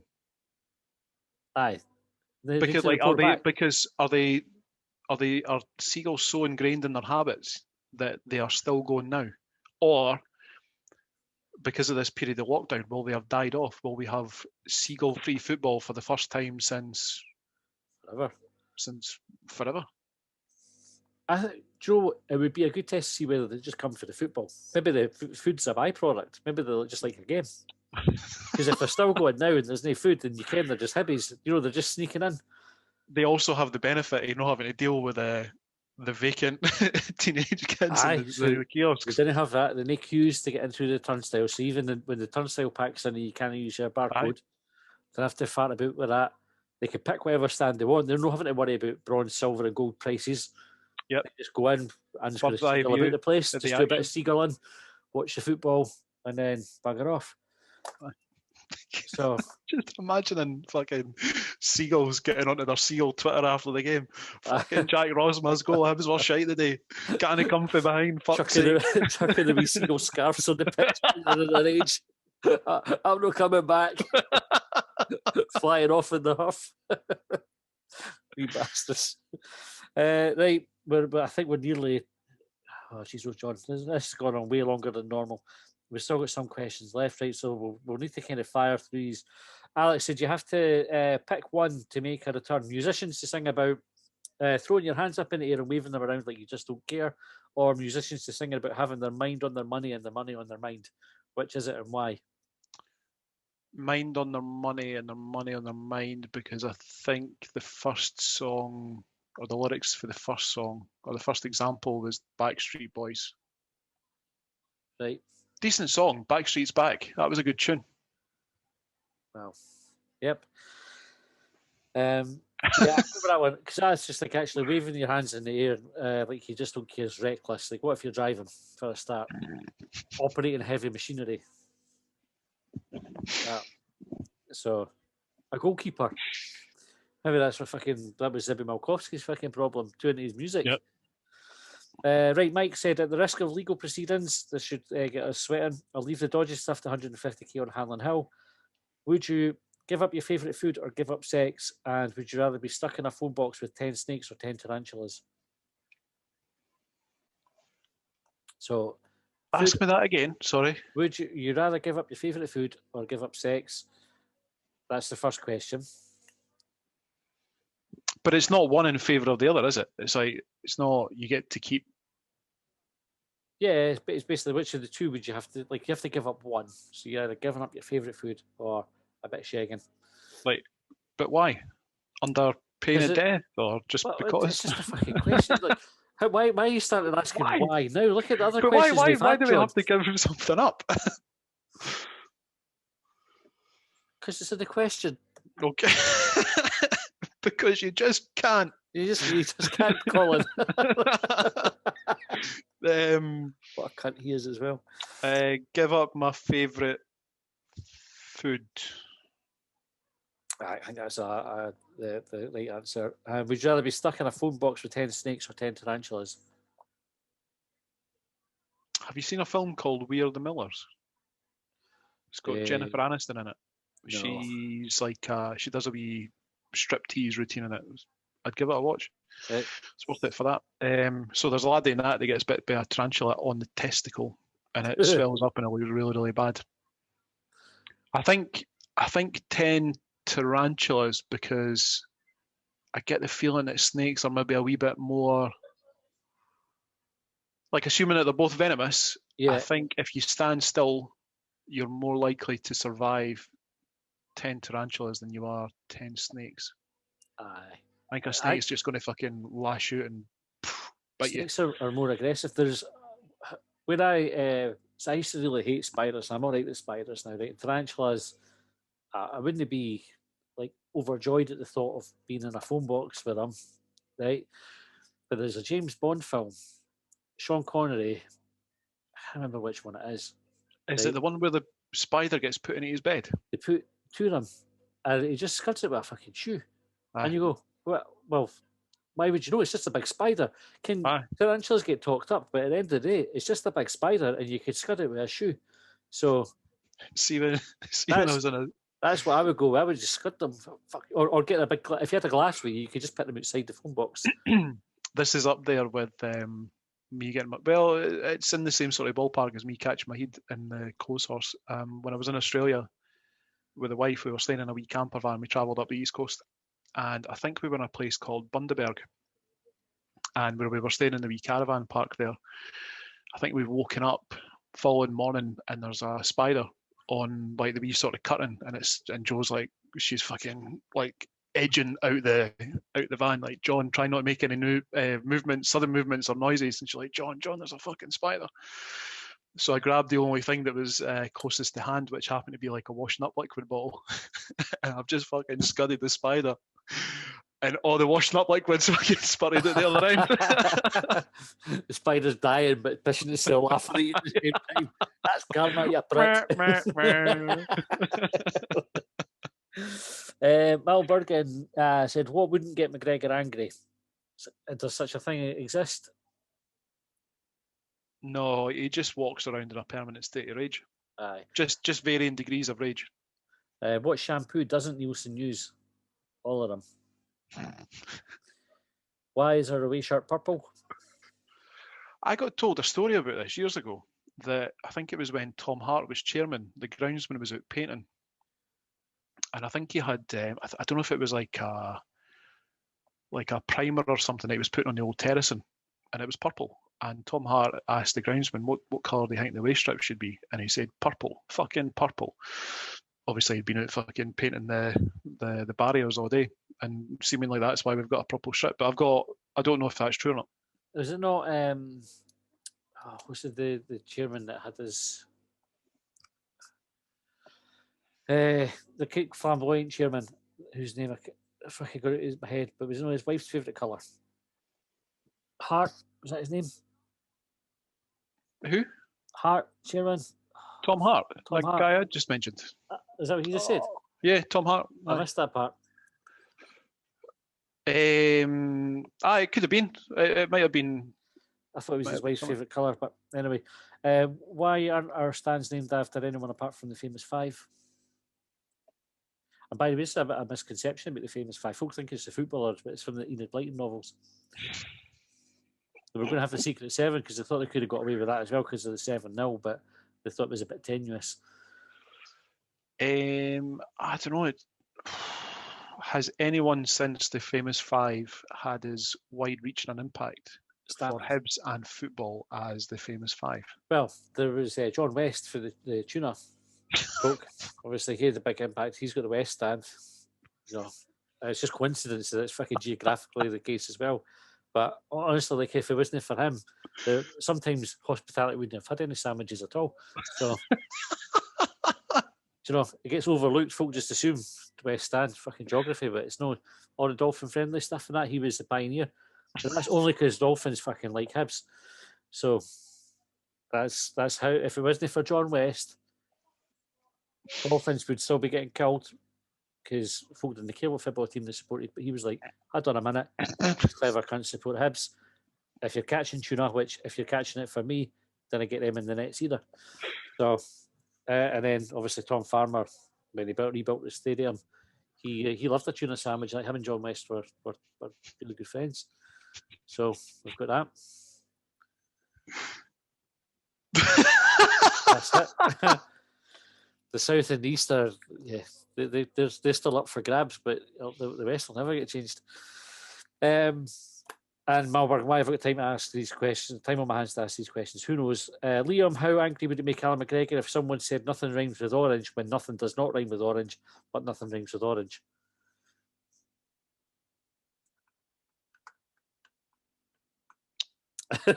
Right, probably silence. as angry as trying to multiply 32 by 13. Yeah, 15. Right, 15 is the answer to that question. Right, not the question you asked, but the question Liam asked. Kaiser Soze said, "Cunt of the week, please." And if your answer's not John Robertson, you're wrong. Aye, let's go Don Robertson. Yep. How many chickens do you think it would take to kill an elephant? Said Pablo.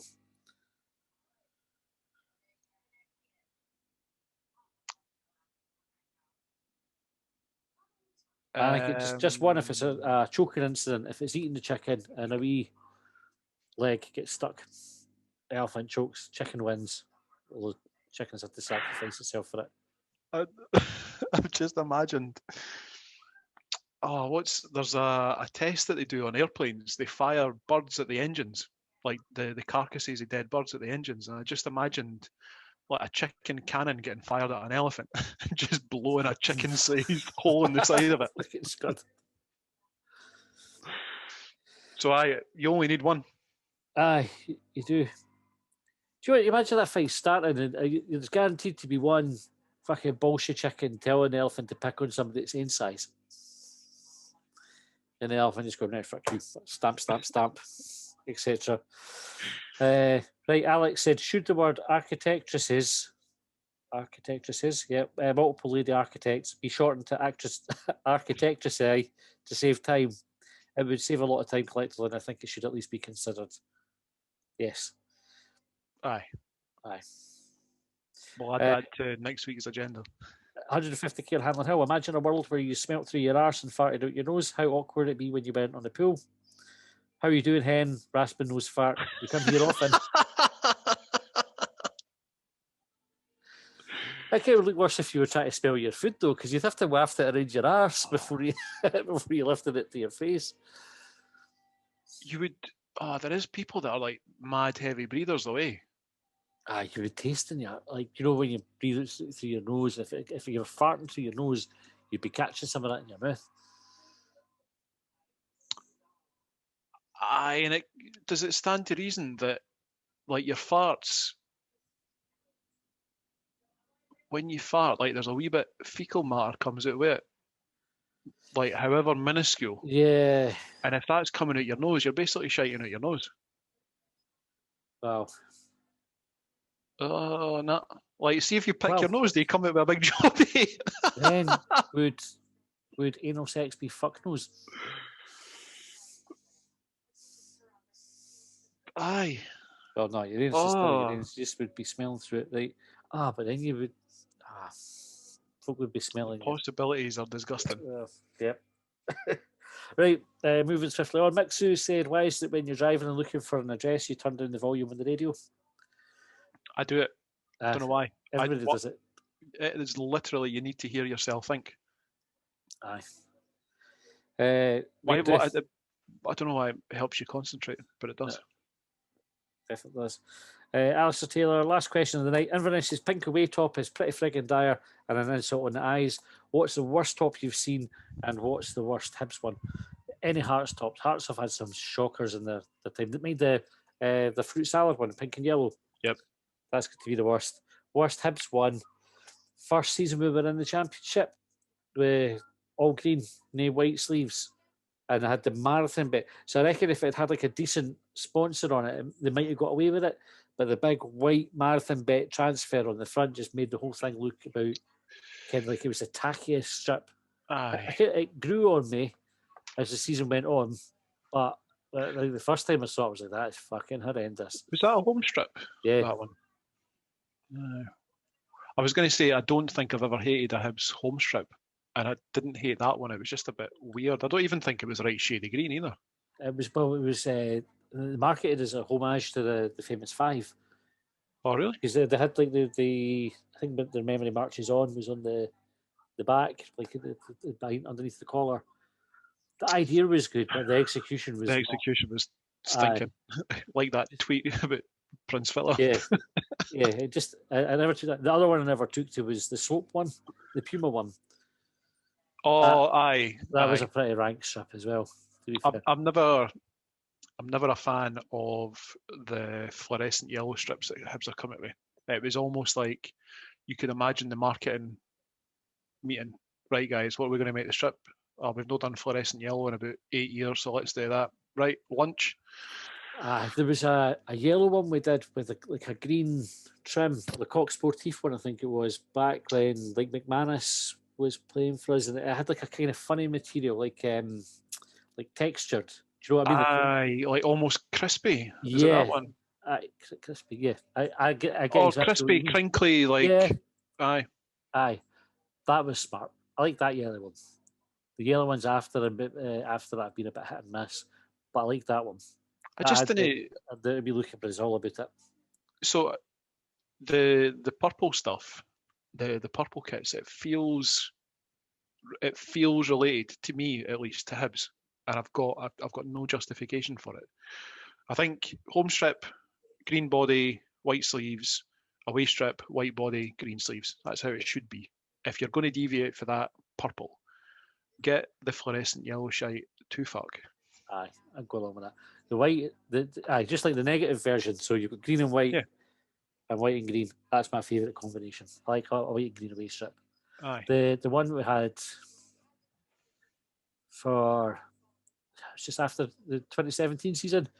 I'm sure that was white body with green sleeves with the collar. It was like the home strip for the cup winning team, but in reverse, that was quality.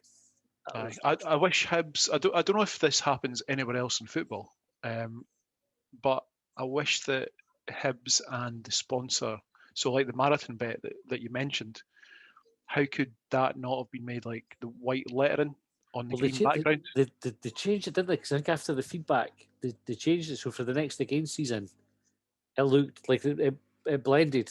So it was just, they never had the was it red lettering on the white background? Oh yeah, no, you're right. They you're fixed right, it, and it looked much better. Like if you take the cup winning strip, for example, that was marathon bet, and it's classic. I mean, that's a cracking strip, and the sponsor logo just looks fine on it. There's no bother with that. So, they can do it.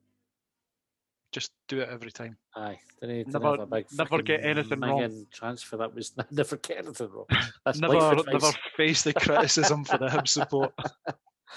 All right, Mammoth. That was another one, John, where I thought we've not got enough questions. I always have this panic. Like Christmas, we're always thinking I've not bought enough for Jane. Like I get to Christmas Eve, like I've not bought enough, and like I do like a total panic and try to get a few more things, and then you end up with like way more than you think you've bought. I always think when we go to Shortbangers, like, oh, fuck, I think we've got enough questions, and then you start them and you're like 2 hours later, we had enough. We had more than enough. We could have stopped an hour ago. And I apologise to everybody who's listened to this far. Is it almost 2 hours? It is, aye. Fuck. I know. So we should call it a night here rather than prolong it any further. Couple of things. So back on Sunday with Quick Bang, if you want to get involved with that, drop me a DM on Twitter. We also put a tweet out this morning. So, John, this was your idea and you deserve all the credit in the world for it. We are going to put on a Zoom call. We often get messages from people via DM or text messages. Now and again, get an email from people mentioning how the podcast helps them. And it's one of the best things about doing the podcast when you get a wee bit of feedback like that. And for folk who are finding it difficult just now because you're locked down, you're not seeing your friends as much as you might do, all that kind of thing. And mental health is obviously something that we're quite passionate about because we've covered it at length on the podcast before. So we thought we would put a wee drop-in Zoom call. If anybody wants to join in, there's no judgment, there's no expectations. You can come on and listen. You can come on and join in. We've had a few offers for people to share their experiences and share some best practice of how to cope with things. So we're just kind of piecing that together. The chances are it will be next Friday, which, what did we say next Friday's date was, John? 23rd. 23rd, right. So the 23rd of April, probably in the evening, so around about 8, half 8, that sort of time. We'll get the details up on our Twitter. But if you'd like to be involved, just drop me a DM and I'll pass you on the Zoom details. We won't have any kind of real agenda for it. It'll just be a case of kind of having a bit of a laugh, a bit of chat, get stuff off your chest if you need to, and hopefully feel better by the end of it. So we're doing that. And the last thing, on Monday, we're due to have Liam Fontaine join us as well. So if you've got anything pressing that you'd really like us to ask Liam, again, drop us a wee tweet and we'll put it to him. Unless it involves Susan Boyle and Gorillas, in which case we probably will ignore it. Thanks for listening. We will catch you next time. Dry County line, I pledged upon.